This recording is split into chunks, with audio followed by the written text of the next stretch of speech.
The chemical weapons issue is the issue I'm concerned about first and foremost, simply because that speaks directly to U.S. interests. It speaks to the potential that other countries start producing more chemical weapons, that the ban on chemical weapons unravels, and it becomes more accessible to terrorists, which in turn could be used against us. So I have a primary concern there. I also believe that the U.S. has an interest in seeing a stable Syria in which people aren't being slaughtered. And it is hard to envision how Mr. Assad regains any kind of legitimacy after he's gassed or his military has gassed innocent civilians and children. And so part of my argument here is that we will not intervene militarily to bring that transition about. But all the countries in the region, and I think the entire world and the United Nations, should have an interest in trying to bring about that stability. What do you think Iran makes of all this? You mentioned Iran. Do you think they can look at all this and say, maybe all options aren't on the table, you're not willing to use force? No, I think the Iranians, who we communicate with in indirect ways. Have you reached out personally to the new president? I have, and he's reached out to me. We haven't spoken directly, but letters. Yeah, and I think what the Iranians understand is that the nuclear issue is a far larger issue for us than the chemical weapons issue. That the threat against Israel that nuclear Iran poses is much closer to our core interests. That a nuclear arms race in the region is something that would be profoundly destabilizing.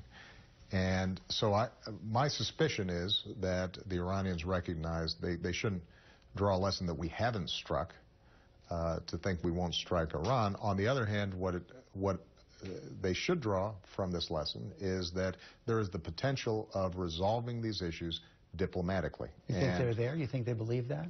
I think they recognize, in part because of the extraordinary sanctions that we placed on them, that the world community is united when it comes to wanting to prevent a nuclear arms race in the region. And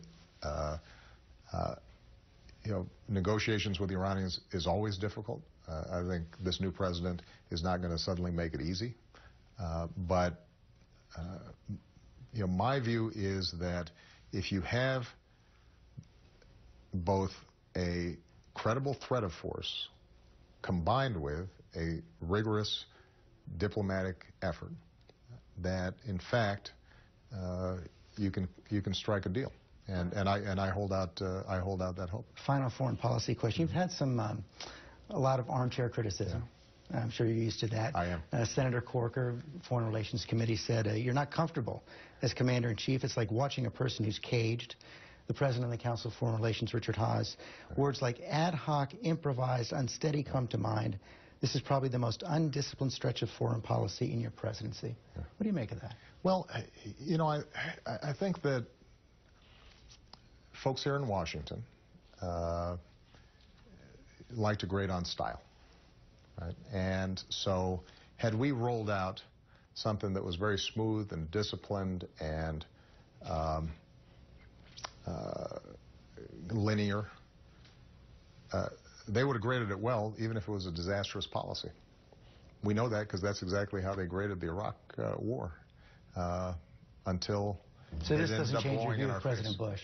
No, what it says is that I'm less concerned about style points. I'm much more concerned about getting the policy right. And what I've said consistently throughout is that the chemical weapons issue is a problem.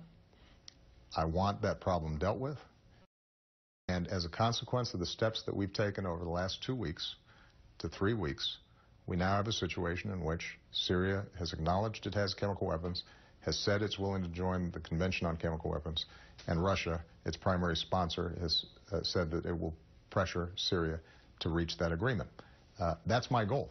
And if that goal is achieved, then it sounds to me like we did something